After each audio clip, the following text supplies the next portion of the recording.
All right, ladies and gentlemen, I've got some very, very exciting news to share with all of you, compiled by Ophonaut, a top 1% poster in the Wuthering Waves subreddit, and he's coming out here with a pretty interesting overview of Wuthering Waves and how it's actually been doing revenue-wise. And believe me when I say, they're not using any of the bullshit estimators that all of these other websites are using.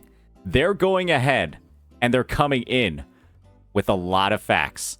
And I thought that it would be great if we could break this down, see what his reasoning is, and why Wuthering Waves is actually doing very good in 2.0. So with that, let's go ahead and dive right on into it. Kuro's income is up 243%, and an overlook of the state of the game and the community. With the start of version 2.1, 2.0 ended, and so now we can look through how it performed. While many were anxious over the sales of the game and because of its placement in stores, an internal letter from Solon Lee leaked, we covered that before, and it said that January 2nd was the highest single-day revenue of the game since release, which led to some pretty great discussions across the community. GameLook's own conclusion at the time was that WuWa's revenue stream was gradually increasing with more people playing on PC, and judging by experience and player feedback, that's probably the case, as the game quality in 2.0 has a trend to gradually align more towards PC and console games than mobile. So the idea here is that mobile revenue, right, is going to be a measure that's used. And the idea is that PC and the console sales as well is very similar or potentially even higher than what we're seeing over here. And for some context on what GameLook is, it was founded in 2009 and is China's first professional media network serving in the games industry column. So it is a pretty reputable source for a, let's just be honest, online gacha games, or just online games in general. They're kind of a new thing in the atmosphere. And so this is actually a reputable website that's done the research, that has the data, and is making these claims about the game. Now that more than a month has passed, if you review WuWa 2.0 again, you will find out that some of these conclusions were verified. And according to Sensor Tower, which again, Sensor Tower comes out with estimations that are roughly in line. The problem with Sensor Tower is when people use those estimations to guess even more with arbitrary numbers and inflate their numbers. That's the real issue with the gacha revenue websites.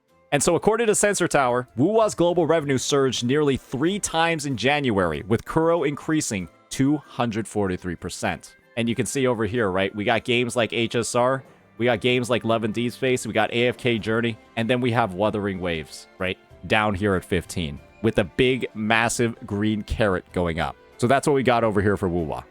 According to the platform, WuWa's global mobile revenue for January was around 300 to 350 million yuan, 40 million USD, which if accounted for a 1-to-1 mobile and PC split, this would make it double. And this result, if true, is only second to the servers opening at the launch of the game on May 22nd. And at that time, WuWa was ranked 3rd in the global rankings, with only Genshin and Star Rail above it. So as you can see over here, using official data from the websites, nothing that's been manipulated further by third-party websites like Gacha Revenue or that new Iniad bullshit that people are spouting around nowadays, these are all the estimations from the reputable companies. No further manipulation done with the data. This alone is enough to verify 2.0 as a massive success. And judging by the upward curve of version 2.0, the question is if the subsequent versions can maintain the momentum. And in terms of today's, or really February 14th, because this was quite a while ago, on version 2.1, WuWa was ranked 11th on the best-selling list on CN iOS. And let's just say that these official rankings that we're seeing over here, these kind of can't be faked, because this is the store themselves indicating what revenue the games are making. This is from the official iOS store, and it is ranking 11, and it's in the top 10 in both JP and Korea. 9 in JP, 7th in Korea. And so pretty much by every single measure, from like the actual companies themselves, we're moving past Sensor Tower here. We're getting into the actual iOS stores. It's winning by all of those metrics too.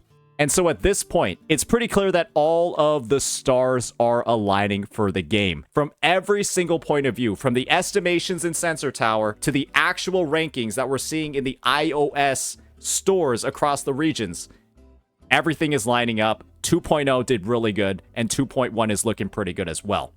So moving forward into 2.1 of the updates, it's important that Kuro is showing that WuWa will still rise higher with constant follow-ups on game quality and quality assurance.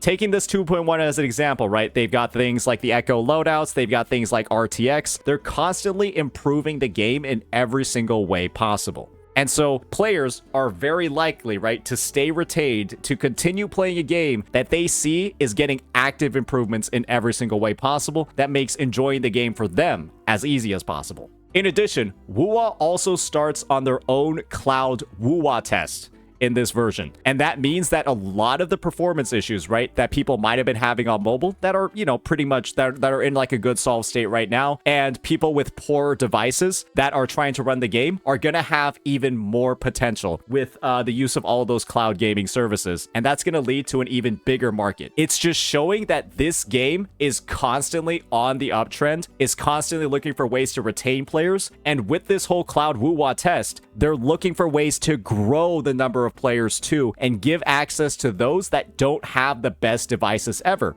because WuWa is a pretty intensive game.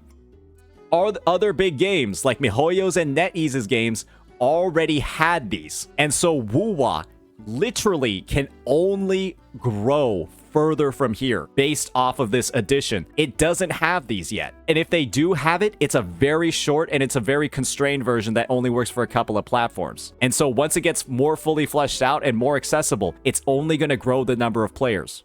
But that isn't it, right? We also have to talk about all of the different platforms that it's going to be released on. Of course, it's coming on the Apple Mac on March 27th. So that's just going to be another inflow of players. I don't think it's going to be too many, but hey, it's there. Apple already showcased that they want to invest more in the gaming market and then showcased WuWa as one of their representative high-quality games for the Mac in their presentation. And believe me when I say that Apple is one of the greediest companies in the space. They're also one of the most successful companies in the space. And believe me when I say that Apple puts a lot of work into making sure that what they're presenting on the marketing side and the brand rep side is tippy-toppy. They put a lot of research into it, and it speaks volumes that Wuthering Waves is being shown up here with some of the most hyped up and like mainstream games that have ever existed. We got World of Warcraft, we got Valheim, we got Frostpunk, Resident Evil 2, I don't know why RoboCop is here, but maybe it's actually hype. Resident Evil, Assassin's Creed, all of these things is what WuWa is sharing the spotlight with over here. It's difficult to say how much Apple will invest in the gaming business on their platform. It might give Kuro some short-term revenue, while another option to play for gamers is never a negative. And so this is the point. It kind of is only a net positive. There's nothing really bad that can happen from any of these expansions. It's simply a game being available on another platform. It's not like having that availability is something that's going to absolutely screw the game on the budgetary side either. On that note, with the launch of 2.0, WuWa also released on PlayStation 2 and catapulted up to second place in JP PSN. So if you guys are familiar with PlayStation, the company that makes it is Sony. And Sony, while headquartered in the US now, used to be headquartered in Japan. And so Japan has one of the highest rates of PlayStation ownership across all countries, because PlayStation is like their national product in a sense. And so this game being this popular on JPPSN is absolutely insane. And it implies so much about how well the game is actually doing in the region. And believe me when I say JP is one of the biggest spenders in the gacha space, and one of the biggest spenders just in video games overall. And now, even a month later, it's still in the top 10, which would count as a pretty goddamn successful launch, indicating a good foothold in the JP console market. And you can look over here the games it's sharing with: Monster Hunter Wilds, Genshin, Star Rail, ZZZ, Apex, Master Duel, Battle Operations, Street Fighter 6, WuWa 2.0, and Valorant. And guess what, guys? I'm pretty sure as the versions release, these games have all gotten their updates after WuWa 2.0. Right? They've all gotten some updates going in. And I'm pretty sure these rankings are going to be shifting around a lot more like this, and we're going to be seeing WuWa at the top more frequently during their newer patches. And another big one WuWa also won the PlayStation Blog's Player Choice Award for January releases. This was considered the best release in January, and that's speaking a lot. So when it comes to player reception overall of the game, after the initial release of 1.0, the reaction to 1.1 with Jinsei and Chang-Li and Mount Firmament, that big update that felt like a huge one to the game, a lot of people saw it as the devs trying to save the game. And was kind of viewed in the community as a bit of a negative sense because, hey, they just brought forward some highly liked characters and expanded the map because the game was doing badly and player retention was falling. That might have been potentially true, right? Obviously, a character like Chang-Li is going to draw a lot of people to the game and reignite a lot of popularity. It's my personal opinion that Chang-Li was released way too early and that she was maybe actually intended for a bit later on in the life cycle of the game. But hey, right? I think it worked out for a portion of the players, and you know, it was a decent thing at the end of the day. However, at 2.1, the production team revealed that the Ricoli Islands and the Underground Vault as the map in the stream in the end, and then showed off a small PV featuring the 4 versions with the new characters, right? That 2.1 live stream showed a bunch of different new expansions and then did one of the best teasers we've ever seen, indicating all of the new playable characters that are intended for the next couple of versions, all the way up until 2.4. And they basically leaked the roadmap and then generated even more and more hype for everything else that's coming later on. What's on 2.2? We have Cantarella. 2.3. So 2.1, right, was Phoebe and Brant. 2.2 is Cantarella. 2.3 should be Zani, and then 2.4 should be like the elf girl and Cartithia, dark mode. And you could say that maybe it's going to be Zani and the elf girl, or maybe it's going to be like the elf girl and Cartithia, but that's literally the order that they showed them in the teaser. Fuck it, I'll just bring it up right here. After the overture, right here. We go from Phoebe to Brant to Cantarella to Zani, to Elf Girl, and then Dark Elf Girl.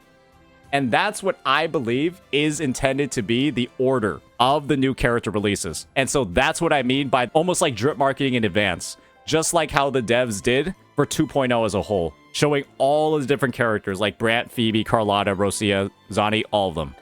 And so because of that, the reception was very good and cemented in the community that WuWa stays, will improve, and most of 2.0 to 2.4 is already done in advance, so they can already give out the roadmaps. It also gives proof to Solon Lee's words, who previously said that as long as the production team had new ideas to implement, the only thing stopping them is production capacity being insufficient, not having enough manpower. But they'll do what they can. They focus on the player needs first and on the content that's going to satisfy players. And believe me when I say that they have been fulfilling those promises immensely in 2.1. While there might not have been a massive amount of main story interaction, there was still a lot of exposure to Cetus the Tiebreaker, and of course, one of the best minigames the gacha space has ever seen with the fishing one. And on top of that, right, the loadouts. The fucking Echo loadouts. Something that every gacha game in the space, across the big Hoyo games, was looking forward to and has not gotten yet. Genshin-kun, are you watching? So, gradually improving the community environment. Another thing GameLook observed is that the community vibe and environment drastically improved over time. Of course, this doesn't mean insult flinging between games disappeared overnight, as that is impossible before the general gacha community environment improves, because extremist players will always fan the flames. There are still going to be people saying that there are problems with WuWa, right? There are still going to be people saying that like, oh, WuWa 2.0 is super mid. And there's obviously going to be WuWa players, right, that are switching the tables up and then making fun of every Hoyo game that doesn't have loadouts yet. And that's just going to be something that happens, right? Because, hey, our game over here is coming out with all the stuff that you've been asking for years, and they're implementing it with no strings attached. That's going to be something that people want to talk about. On the other hand, WuWa community environment improvement might be attributed to there being more normal players. Compared to the chaos of the server opening, most official updates now discuss the game, and WuWa also gradually forms their own second creation environment for fan contents, be it forum topics, changes people want, combat showcases, and music videos. Yes, so they're saying that people contributing to the community, people coming in with their own different types of content, their own unique contents, and, even Kuro going ahead and sponsoring it themselves through things like Solaris Starry's stage livestream. Those are all things that Kuro's doing, and of course the community is doing to improve the environment. So we've got all these different memes over here, a lot of like interesting stuff. People, you know, get good traction. The fans enjoy what they're making, and now they start going ahead and become more of a regular creator for the game, right? Somebody like this with like everybody chasing Rover. The other reason why the community environment might have improved so much is thanks to the many flaws disappearing from the game altogether. And this is the thing, guys. And this is the most important thing that I think a lot of players don't realize. There's really no reason for the WuWa community to even be viewed as toxic, because there's not a lot of stuff for them to complain about. The biggest issues that are present in Wuthering Waves, I would say right now, people believing that characters are hard to build and that echoes and min-maxing echoes is taking too long. We're complaining about not getting rare mounts as fast as possible, and we're complaining about min-maxing a character to their full potential is a hard thing to do. These are like such deeply rooted like issues that require like a lot of engagement with the game to even experience in the first place, is not relevant for a huge portion of the player base, and is kind of like only an issue that the most meta of the meta players are going to complain about at all. And if that is the issues, if those are the biggest issues plaguing a community, min-maxing a character or min-maxing your echoes, I think you're actually in a pretty good spot, because it's not that deep. Those really aren't that those are issues where you're like, oh man, I can only get an 85 out of 100 when I only need a 50 to clear. I'm trying to get 99 out of 100. Why can I only get 85 right now? When you only need a 40 or a 50 to clear the content and get all the rewards in the game. This really isn't that big of an issue. We're like complaining at this point over like, we're fully clothed, we're fed, we have a roof over our house. We have a roof over our house, right? We're keeping the rain out, and we're out here complaining that the TV is like, doesn't have as many channels as we want. It's such a small thing that isn't as big of a deal as we're making it. Sure, there might be some people making content on it, some people just making informative takes. I went ahead and I said Brant's going to be a pain in the ass to min-max, but I'm pretty sure he'll be okay with less than the min-max, but just be warned, he's going to be a lot more restrictive than other characters. And then there are people, right, they're talking about, oh, like min-maxing echoes should be a lot easier, like I'm taking too long to min-max them. And at the end of the day, right, this is just baby shit. These are small things. And I'm glad, personally, that we're not talking about, like, deep-rooted issues with, like, how the game functions, right? Deep-rooted issues with the game story and the dialogue being super clunky, being super unplayable, with a traveling companion like Paimon, or like a horrifying system like TVs, or rampant power creep that makes the game unplayable unless you pull every new character. Those are big, massive fucking issues that make the game feel like actual dog shit. And none of those issues are something that players in Wuthering Waves have to worry about. There are things that are real problems in the big gacha games that are on the market right now, and WuWa just really doesn't have big problems anymore. And so what we're doing right now is we're complaining about fucking min-maxing echoes and min-maxing characters. That's where we're at. That's a good problem to have. So yeah, I would say overall, when it comes down to it, WuWa is in a really good spot. There is just not a lot that's wrong with the game, and whenever there is something that has a deep flaw, that has like an actual issue that is actually threatening to like sunder the player base apart and like have people like ready on each side to like argue about stuff, it's just not there. We're over here arguing about dumb baby shit that like not really everybody's even going to care about, like the worst drama that there ever could be. And that is a great problem for a game to have. So to wrap it all up, all in all, it wasn't easy for WuWa to go from initial chaos to this over time. This is one of the few good news in the increasingly big market on open world gacha games, and GameLook hopes Kuro can show more in the subsequent operation of the game. And remember, this is one of the most reputable sites in China when it comes to overviews on video games, and they are so excited with what Kuro's been able to do with the open world and kind of just set an incredible baseline for so many games moving forward. And it's going to serve, WuWa is going to serve as a shining example for the space of what an open world gacha game should be, and simply due to its mere existence, guys, the quality of every other open world gacha game that releases in the future is going to be elevated as well. And that's what happens when you have a pioneer in the space that literally makes waves. So with that, let me know what you all think. Peace out.